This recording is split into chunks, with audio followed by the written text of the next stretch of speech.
Let's hang out. I'm your problem. Where are you going? No, you're not gonna leave without me. I'm your problem. Running away from problems makes things worse.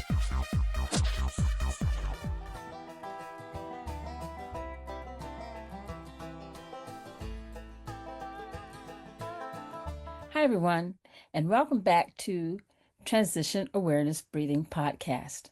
It's me, Eartha, and today I'd like just to briefly review what we talked about last time. Last time, we talked about a vacation state of mind, and we talked about when we're on a vacation, how it makes us feel. I mean, not just to say, oh, it feels good or it feels happy, but really doing like a body scan and reviewing and becoming aware of the changes in our body's response to our mental image of being on vacation. And so last time when we were together, I was outside in a kind of an ambiance, at least that's what I was trying to work for, of being on a vacation. Realistically, we know we can't be on vacation all the time. It wouldn't be a vacation. Imagine you're on vacation all the time. Well, then the novelty of getting ready for the vacation, of experiencing the vacation would not be novel. It would be just routine. And so, just to keep that in mind, as we continue our podcast on burnout, one of the things we discussed last time was be aware of our mindset. If we're feeling super drained and tired and fatigued, maybe a vacation is not really the answer. Maybe the answer lies between our ears. Maybe the answer is our mind. Now, what I'm going to share with you, you really don't have to entertain, or you don't even have to believe it. But I ask that you be open to be curious of the possibility that maybe what I'm saying might have a little bit of value. Maybe not for you, but for somebody else. Our mind has the ability to expand and to learn, no matter who you are, no matter where you're at. It allows us to learn. It allows us to adapt for our survival. I'll stop there. Think about it. I mean, it may sound simple, but when we are, I'm going to ask you to reflect, when we are burnt out, sometimes we may have may I say, an image that we are at the end of our rope and there's no way out. Whatever out means to you. And so, keeping the perspective in our minds that in our mind, we do have a choice. We have the ability. The brain is a very sophisticated organ, and it is made to help us adapt and to create and to communicate and to assess and to analyze, and the list goes on and on. If we are in a situation where we're stressed, well, the body's response is that the blood has to go to the vital organs, the heart and the brain and the lungs, because of course we have to survive. And if we get that feeling of we have to survive as a response to a stressor, then maybe we should take in consideration what is the exact trigger that's causing us to feel like there's a saber-toothed tiger chasing us. Because our survival instincts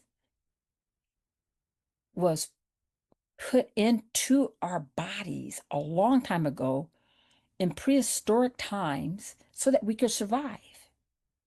Now, to my knowledge, there are no saber-toothed tigers to date. I'm not talking about the people who put themselves in situations where maybe they think a tiger or a lion is kind of cute, so they can have a pet, and the next thing you know, you're reading in the news that something disastrous has happened to the pet owner. I'm not talking about that situation. I'm talking about when you get up, you go outside, you take fresh air, you get in your car, and oh my goodness, there's a saber-toothed tiger on the road. Something unexpected. Our brain is geared for survival. With that, and with the sophistication of our intelligence, we do also have the ability to choose how we interpret what we're seeing and what's going on in our mind. You know, when I was little, the science fiction movies used to call it mind control. You know, and I think we're at a point in time that this science fiction theory is really in reality. So,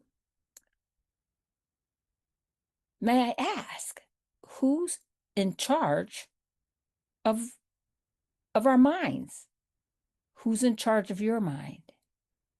Who's in charge of my mind? We could easily say, well, that's a silly question. I'm in charge of my mind. Are we really? Is our schedules in charge of our mind? Is the traffic in charge of our mind?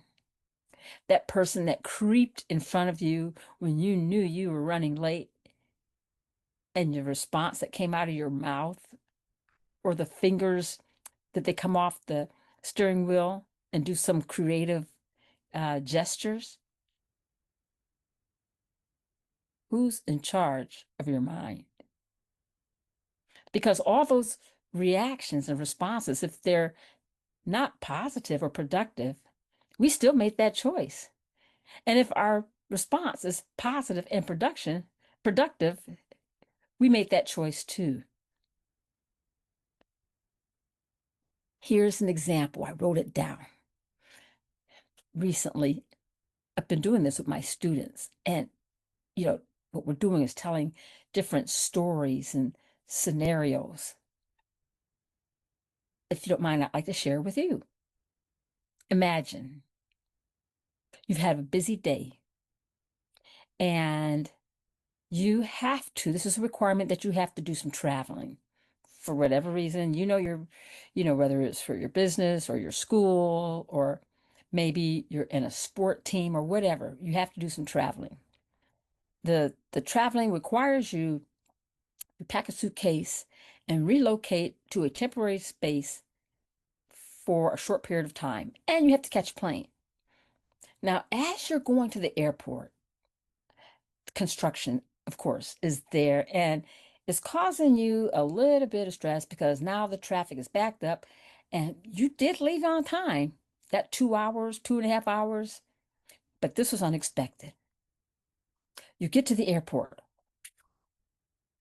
you made it on time, you go to the gate. Oh, The line is wrapped around almost outside the door. That feeling is building up in your stomach. You're starting to sweat. If I miss my flight, what am I going to do? It starts creeping into your brain until a ticket agent comes and says, and asks everyone in line, what flight are you on and what time are you supposed to leave? They pull you out of line because your flight's going to be leaving in about 30 minutes. Whew, what a relief. You get through the TSA check, you're boarding the plane, you've got your stuff, you put it up in the luggage compartment, you sit down in your chair. How do you feel when you go through that experience? What are you feeling? But let me add to the scenario. Someone comes and stands beside you and says, "Excuse me, you're in my seat." You thought you looked at your ticket and you are thinking, did I make a mistake? Or did this person make a mistake? And so you look at your ticket and the other person pulls off their ticket. They made a mistake. They're in the seat behind you.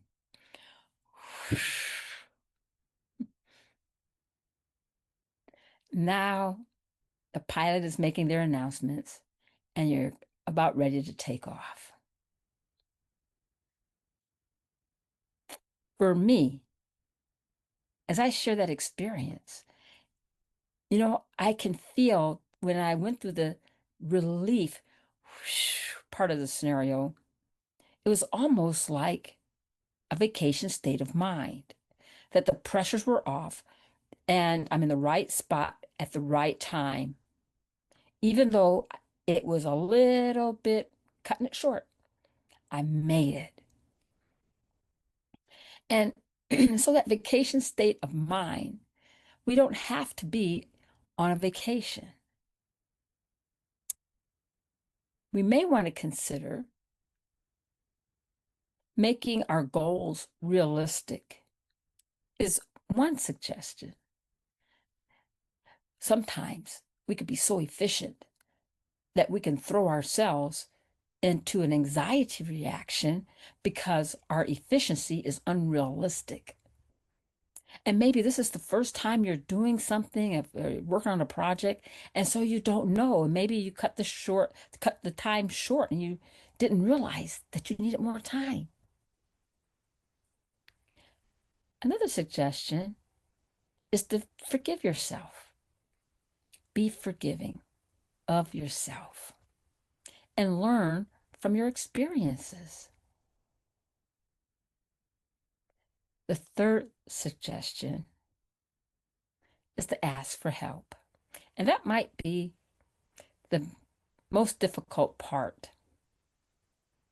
because, we don't want to look like we don't know what we're doing.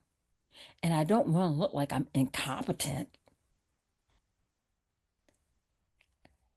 That kind of thinking, just even talking about it, stirs up unnecessary stress. Whatever business that you're in, I think it is appreciated when we ask for clarification, when we ask for some um, help in whatever avenue that we're venturing in.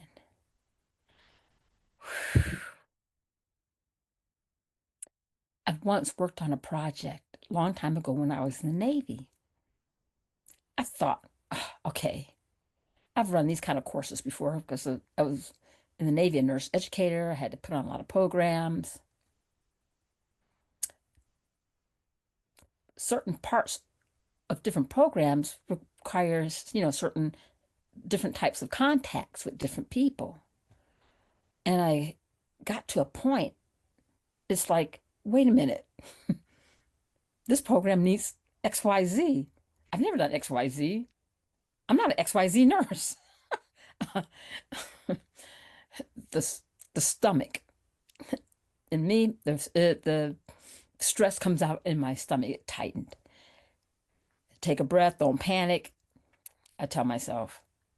And so I go and I ask a colleague, say, where's XYZ? We need XYZ? Oh, sorry, Eartha. I forgot to tell you that part. Okay, this is so and so X, and this is so and so Y, and this is so and so. And they're always willing to come down and help. So sometimes we don't have all the pieces of the puzzle, and maybe the project that we're working on, sometimes those pieces are accidentally left out. And, maybe people didn't realize they left that part out. And so asking for help in a professional way, of course, not stomping in the office, causing a scene, coming in a calm demeanor and a sincere demeanor and an honest demeanor. I'm kind of concerned, or I've never done this before. This is getting me a little bit worried, are some phrases that's honest. And it shows yourself that you have control over your mind. A wise little 13-year-old told me last week. Running away from problems makes things worse. That's my son. And so he's at that age of learning that if we have a problem, sometimes if we ask for help, we can face the problems, not as problems, but as challenges and learning experiences. And when we tackle each little segment of our day, being realistic, maybe the feeling of burnout burns out. And not to say it's going to be an easy day at work or an easy day at school, but we can walk away from the day feeling like, okay, I managed everything the best I could. And you can save your vacation for a really great experience, a great time that you can experience without it being, instead of a vacation, being an escapecation. If we're using a vacation as an escapecation, whatever we're trying to escape from is going to be waiting for us when we get back. So what's the difference between an escapecation and a vacation?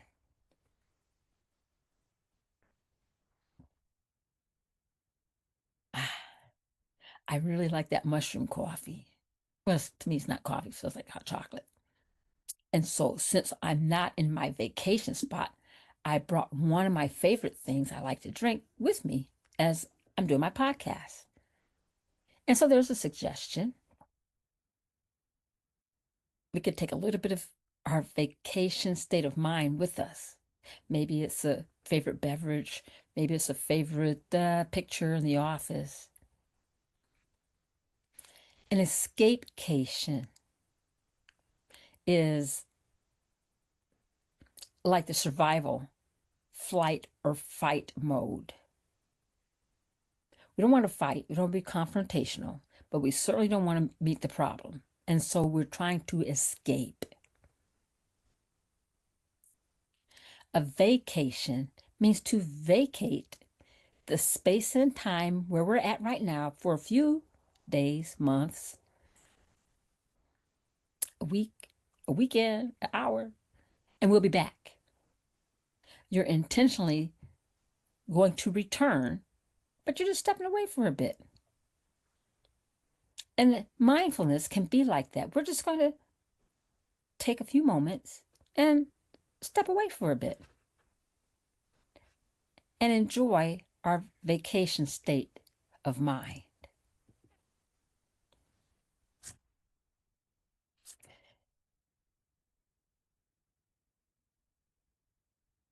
I invite you to participate in this practice, to find a comfortable spot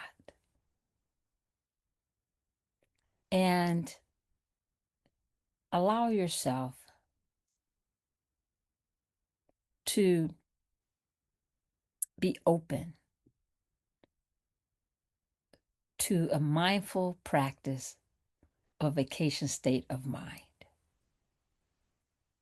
This is a very short practice, but I think we can do it. When we're going on vacation, imagine you are there. Take a deep breath in and blow it out.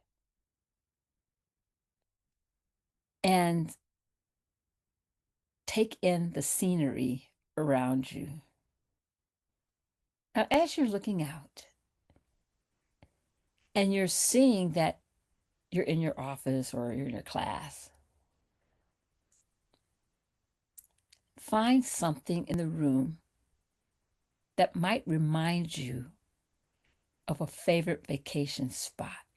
And if there's nothing there, and if you feel comfortable, gently close your eyes and bring that image to your mind. Who's in charge of your mind? Take a breath in, blow it out. Let your shoulders relax. Imagine you're there in your vacation spot. You're taking in the air, you're smelling the trees or the ocean. You feel the sand between your toes, or you hear the crunches of the leaves between you and your shoes. You feel the breeze gently wisping across your face. It feels so refreshing. Breath in, breath out. End of practice. Now that's a mini practice. And sometimes that helps maybe, before you go to a meeting or before you start your day, you're in, before you start your computer on, or you go to a, if you're, medical field, you go see your patients. The way it works is they're called mini mindfulness breaks, mini breaks. And you could do it anywhere. You could, except for closing the eyes. You could do it in your car if you like. So I invite you to use this practice maybe once a day. Try it out. See if it works for you. And allow yourself